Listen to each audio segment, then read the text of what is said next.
Assalamualaikum warahmatullahi wabarakatuh. Halo para pelajar sekalian, pada kesempatan kali ini kita akan membahas soal ujian nasional sosiologi tahun 2009. Ini merupakan bagian yang pertama. Kita akan membahas mulai dari soal nomor 1 sampai soal ke-20. Nah, materi pembahasan soal ini bisa kalian gunakan untuk persiapan menghadapi UTBK, ya, ujian tulis berbasis komputer. Nah, para siswa, kita akan mulai pembahasan dari pertanyaan atau dari soal yang pertama, ya. Nah, dalam upaya menyelesaikan konflik sosial di Ambon, beberapa waktu yang lalu, pemerintah mempertemukan keinginan pihak-pihak yang bertikai untuk berunding. Ya, kedua pihak mengesampingkan perbedaan kepentingan sehingga tercapai kesepakatan bagi penyelesaian konflik tersebut. Kasus tersebut merupakan contoh interaksi sosial dalam bentuk. Nah, ini interaksi sosial yang dimaksud adalah akomodasi, ya, atau penyelesaian konflik. Nah, kita lihat dulu.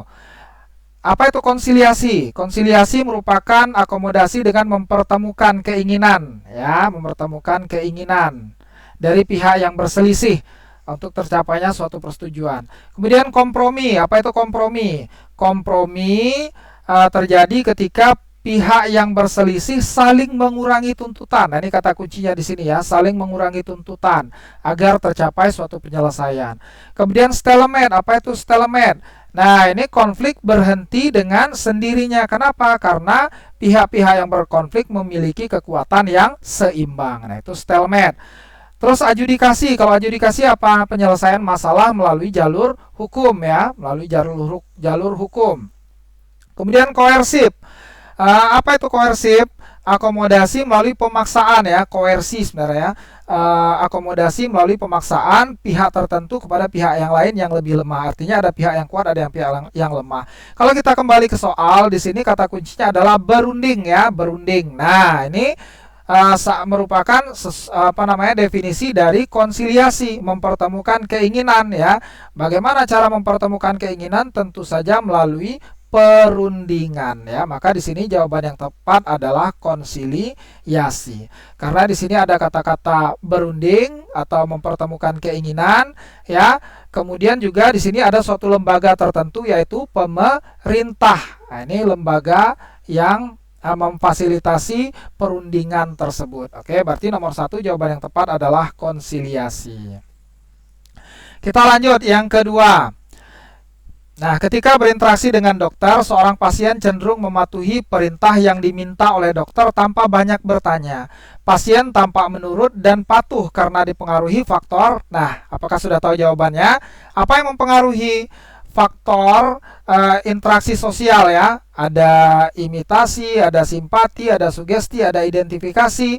Maka di sini yang tepat adalah sugesti. Apa itu sugesti? Pemberian pengaruh atau pandangan dari satu pihak kepada pihak lain. Nah, dalam hal ini yang memberikan sugesti siapa? Yang memberikan sugesti adalah dokter. Nah, yang dipengaruhi siapa? Yang dipengaruhi adalah pasien. Jadi sugesti dari dokter kepada pasien, ya. Berarti yang tepat adalah sugesti dari dokter kepada pasien. Ini yang tepat, ya. Nah, pemberian pengaruh dari dokter kepada pasien. Oke, kita lanjut. Yang ketiga, mengucapkan salam ketika bertemu dengan sesama teman dan membuang sampah pada tempatnya merupakan perilaku yang didasarkan pada norma dalam bidang. Nah, di sini ada 2 poin, ya. Mengucapkan salam. Mengucapkan salam berarti bidang sosial, ya. Membuang sampah pada tempatnya. Nah, ini merupakan upaya untuk mewujudkan budaya bersih, ya. Berarti yang tepat adalah kita kembali, maaf.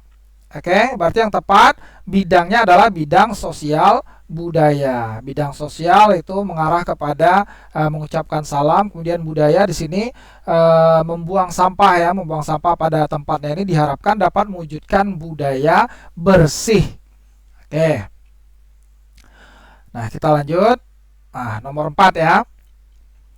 Nah, para siswa, Siswa yang masuk sekolah diwajibkan mengenakan pakaian seragam. Ketentuan berpakaian seragam dimaksudkan agar tidak tampak perbedaan status sosial antara siswa yang kurang mampu dan mampu, sehingga para siswa dapat belajar dengan baik.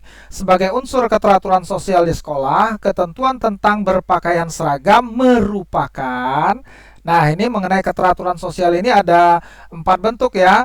Ada tertib, kemudian ada order ya, kemudian ada ajak dan pola ya. Ada ajak dan pola. Nah, untuk soal ini kita akan bahas dulu pengertiannya. Nah, apa itu order? Order diartikan sebagai perintah atau pesanan untuk melakukan sesuatu. Dalam sosiologi, order adalah sistem norma dan nilai sosial yang berkembang, diakui dan dipatuhi oleh seluruh masyarakat, seperti perintah untuk melaksanakan kerja bakti. Nah, maka kalian lihat di sini, diwajibkan ini juga merupakan kata perintah ya. Ini merupakan kata perintah. Diwajibkan mengenakan pakaian seragam. Ini merupakan bentuk perintah. Maka yang tepat di sini adalah tata tertib atau order ya. Sebenarnya di sini order ya, order sosial, perintah. Oke, ini pembahasan untuk soal nomor 4. Kita lanjut soal nomor 5. Seorang peserta didik yang lulus SMP masuk ke SMA, MA atau SMK mengalami proses adaptasi yang didahului dengan mengganti pakaian putih biru menjadi putih abu-abu. Berdasarkan tahapannya, proses adaptasi tersebut merupakan bentuk sosialisasi yang bersifat. Nah, sebenarnya untuk sifat itu ada bersifat formal ya, formal dengan informal ya, formal dengan informal. Namun di sini tidak ada yang berhubungan dengan formal dan informal ya. Nah, kita lihat dulu ya. Formal dan informal di sini tidak ada. Di sini malah yang ada adalah informal. Sementara kasus yang ditampilkan di sini adalah lulus SMP. Berarti ini pendidikan formal di sini ya. Berarti ini adalah pendidikan formal. Nah, karena tidak ada opsi formal dan informal, maka kita lihat ke bentuknya, bentuk sosialisasinya. Bentuk sosialisasi itu ada 2, ada sosialisasi primer dan ada sosialisasi sekunder. Sosialisasi primer adalah sosialisasi yang pertama ya, dijalani oleh individu semasa kecil. Nah, ini terjadi melalui apa? Agen sosialisasinya adalah keluarga. Nah, sementara sosialisasi sekunder merupakan proses selanjutnya, memperkenalkan individu yang telah disosialisasi ke dalam sektor baru dunia objektif masyarakatnya. Nah, ini merupakan kelanjutan dari primer. Nah, salah satu agennya adalah sekolah. Nah, kemudian setelah sekolah nanti ada lingkungan kerja ketika seseorang sudah bekerja, dan seterusnya sampai seseorang meninggal dunia. Nah, itulah sosialisasi sekunder. Oke, kita kembalikan ke soal. Maka untuk soal ini karena tidak ada sifat formal atau informal, yang ada hanya bentuk primer dan sekunder, maka yang tepat adalah sosialisasi bentuk sekunder. Oke. Nah, kita lanjut nomor 6.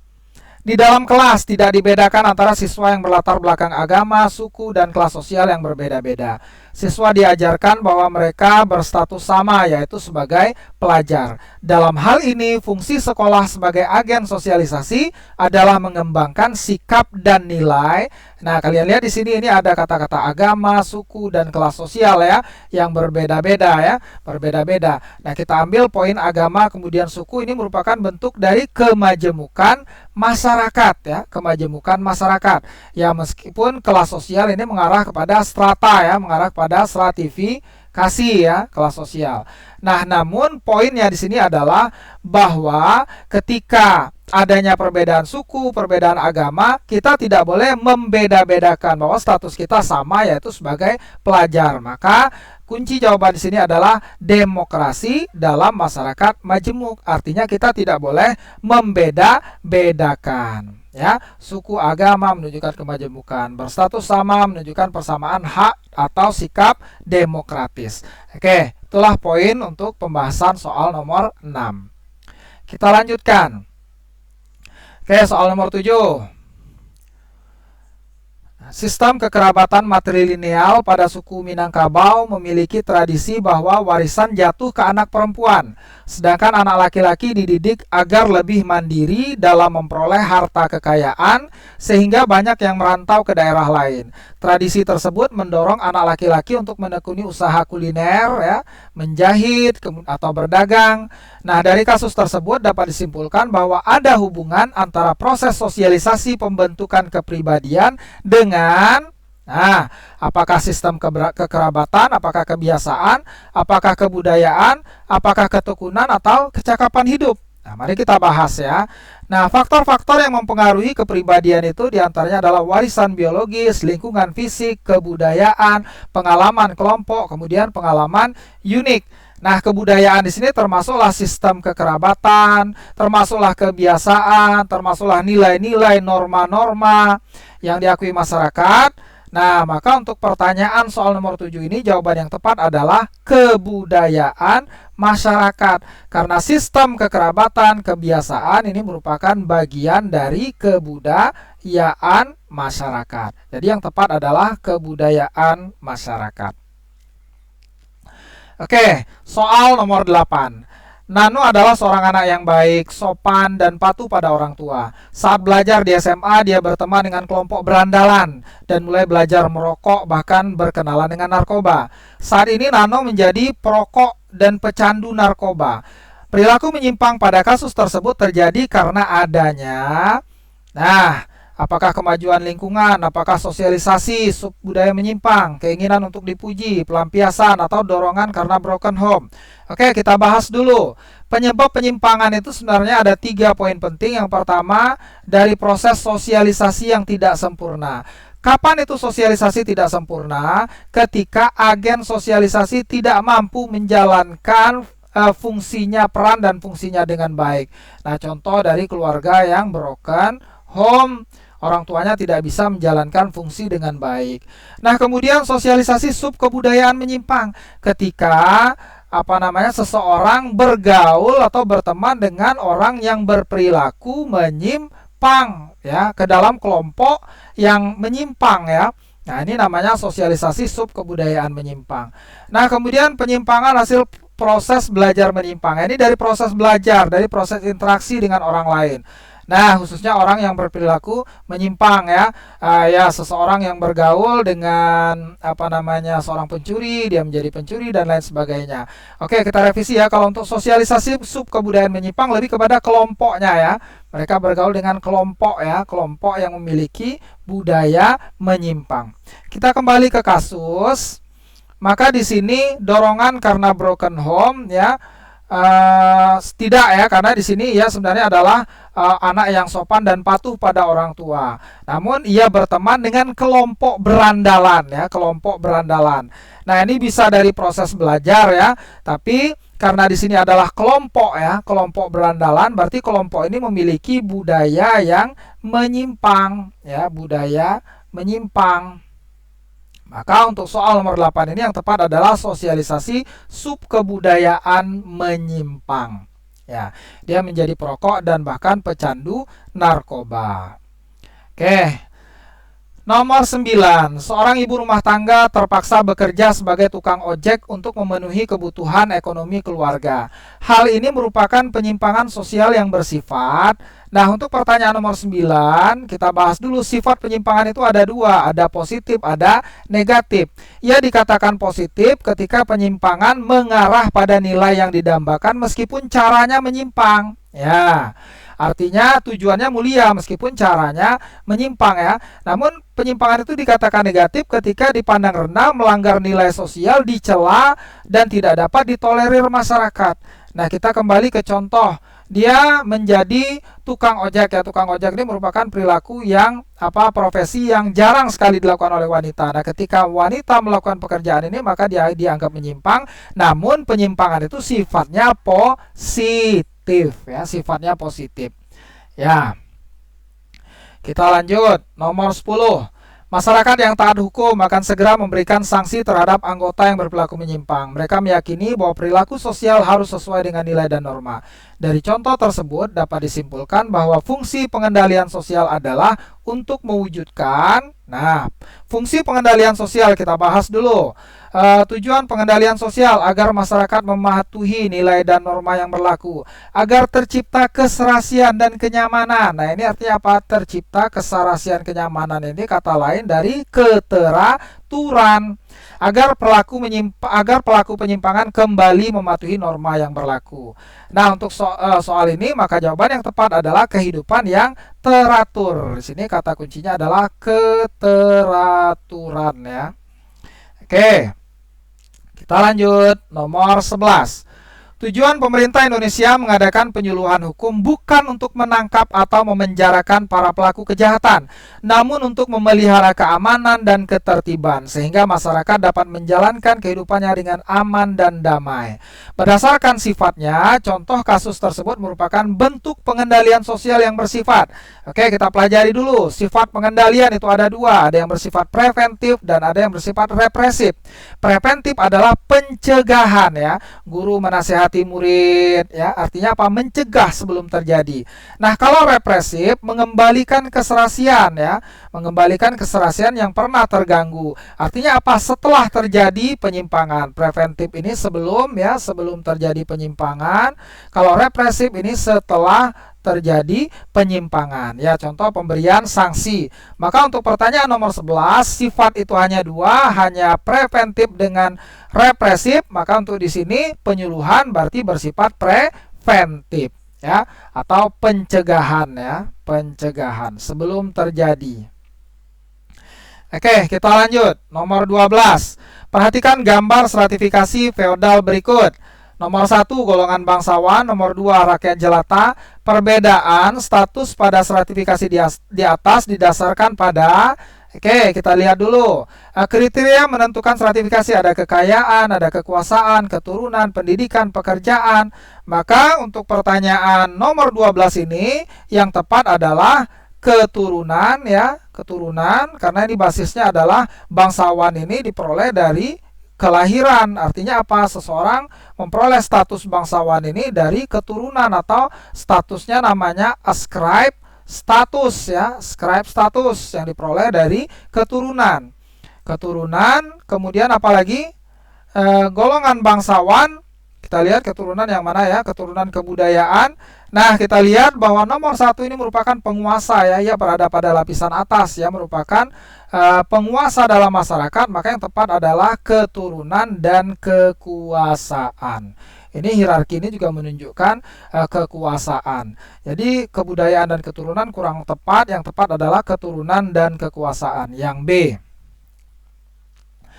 Oke, kita lanjut.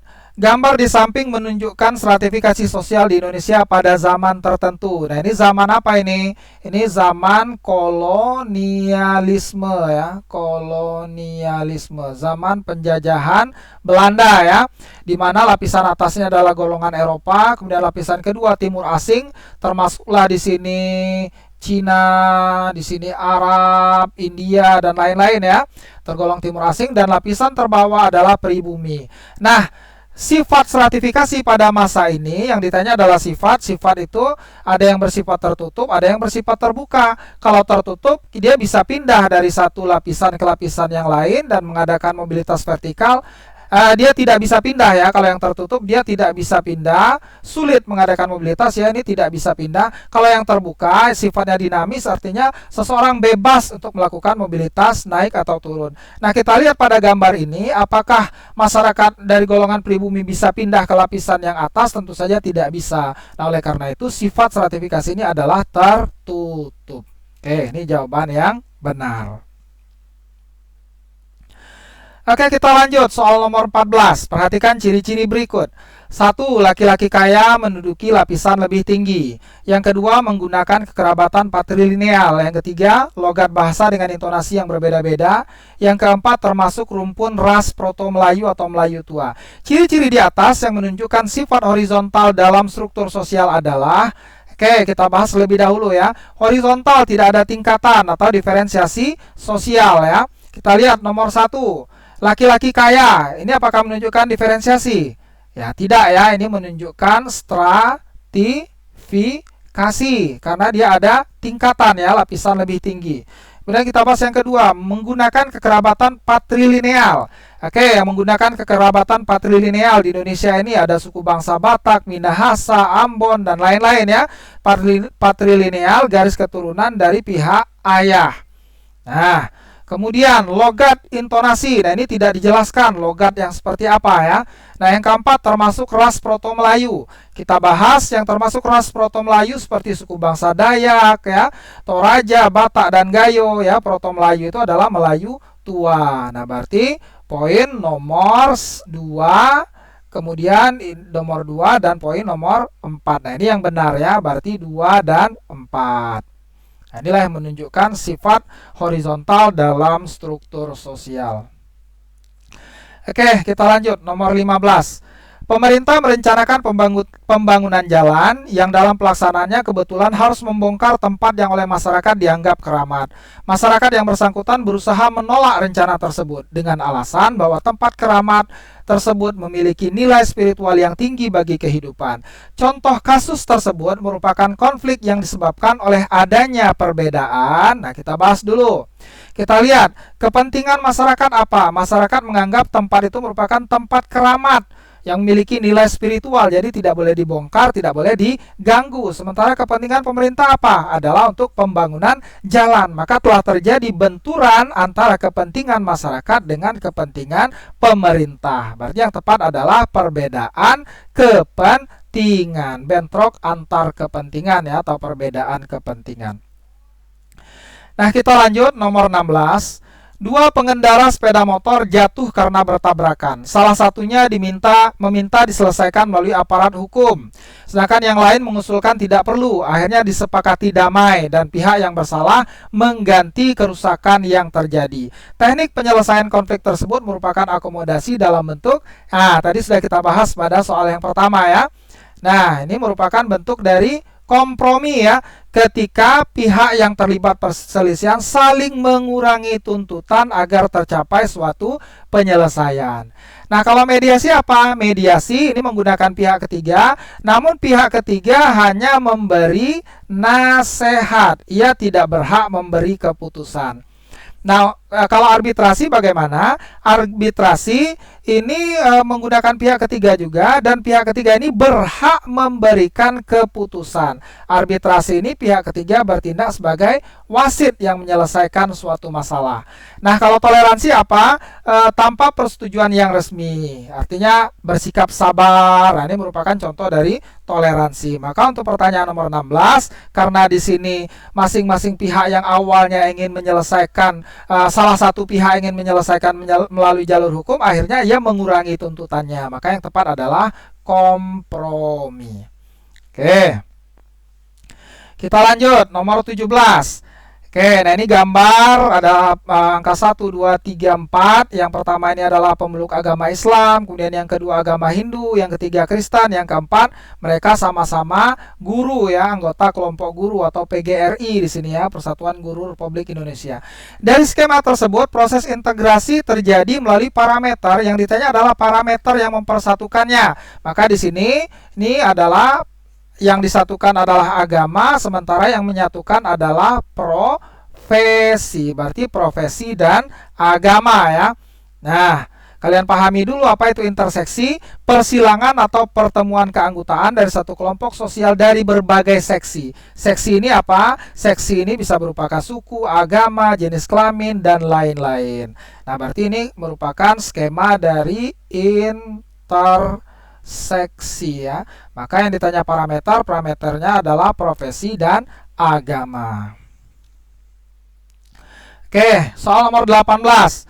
Masyarakat dengan struktur sosial majemuk berpotensi menimbulkan konflik horizontal yang keras apabila kelompok tersebut berbentuk apakah interseksi, apakah konsolidasi, toleransi, integrasi, dan disintegrasi. Nah, integrasi ini merupakan dampak ya, integrasi dan disintegrasi ini merupakan dampak. Nah, sekarang yang ditanya adalah bentuk. Bentuknya antara dua, apakah interseksi atau konsolidasi. Sedangkan toleransi ini merupakan akomodasi. Ini merupakan pengendalian konflik. Nah, kita bahas dulu ya.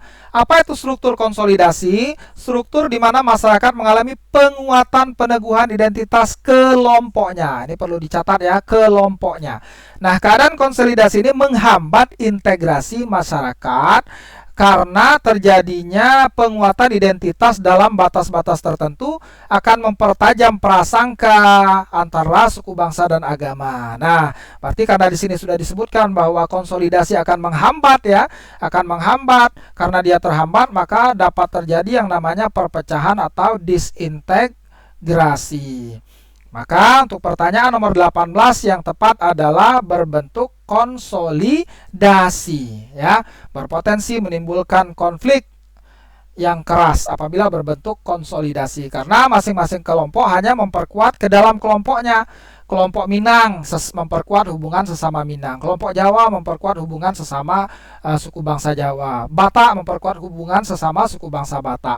Nah, ketika masing-masing memperkuat hubungan di dalam kelompoknya saja, nah ini yang akan menimbulkan konflik horizontal yang keras dalam kehidupan masyarakat. Oke, kita lanjut nomor 19. Siswa SMA yang rajin belajar akan menjadi pintar. Setelah lulus SMA, dia diterima di perguruan tinggi ternama. Hal ini menunjukkan terjadinya mobilitas ya. Mari kita bahas dulu dari seorang siswa kemudian menjadi mahasiswa. Artinya statusnya naik ya, dia naik kelas jadi siswa menjadi mahasiswa. Nah, maka yang tepat adalah vertikal naik. Meskipun bisa juga di sini intragenerasi, namun yang lebih tepat karena disebutkan di situ diterima di perguruan tinggi ternama, ditekankan pada kenaikan statusnya, maka yang tepat adalah vertikal naik. Nah, nomor 20. Banyak tokoh nasional yang berasal dari aktivis kampus. Ketika masih kuliah, mereka mempunyai prestasi yang bagus sehingga disegani oleh teman-temannya dan dapat terpilih sebagai pengurus organisasi kemahasiswaan. Setelah berhasil menjadi sarjana, mereka bekerja sambil tetap aktif di organisasi, terutama partai politik. Akhirnya di antara mereka dapat terpilih menjadi tokoh nasional. Dalam deskripsi tersebut terjadi mobilitas sosial vertikal dengan saluran. Yang ditanya adalah saluran. Kita bahas dulu, saluran itu ada angkatan bersenjata, ada lembaga keagamaan, ada lembaga pendidikan, ada politik, ekonomi, keahlian, atau perkawinan ya. Nah, kita lihat di sini. Maka di sini pengurus organisasi kemahasiswaan ya. Oke, mereka bekerja terutama partai politik. Nah, berarti ada organisasi politik di situ ya. Ada organisasi politik ya. Ini politik ya, organisasi politik. Oke. Apakah kita lihat yang politik ini ada dua, di sini politik dan pemerintahan. Di sini tidak ada pemerintahan ya, karena dia hanya aktif di partai politik. Berarti ini salah ya, poin C ini tidak benar. Ini tidak ada politiknya, ini tidak ada politiknya, ini tidak ada. Maka yang tepat adalah lembaga pendidikan, karena di sini ada kata-kata menjadi aktivis kampus. Aktivis kampus berarti ia kuliah melalui lembaga pendidikan. Ya, maka yang tepat adalah B, lembaga pendidikan dan politik. Oke, para siswa, ini saja untuk video pembahasan bagian yang pertama. Nah, video ini akan dilanjutkan untuk pembahasan pada bagian yang kedua untuk nomor 21 sampai nomor 40. Oke, untuk video yang pertama sampai di sini saja. Jika masih ada pertanyaan, silakan tuliskan di kolom komentar. Jangan lupa untuk subscribe channel ini untuk mendapatkan informasi terbaru dari channel ini. Demikian saja. Wassalamualaikum warahmatullahi wabarakatuh.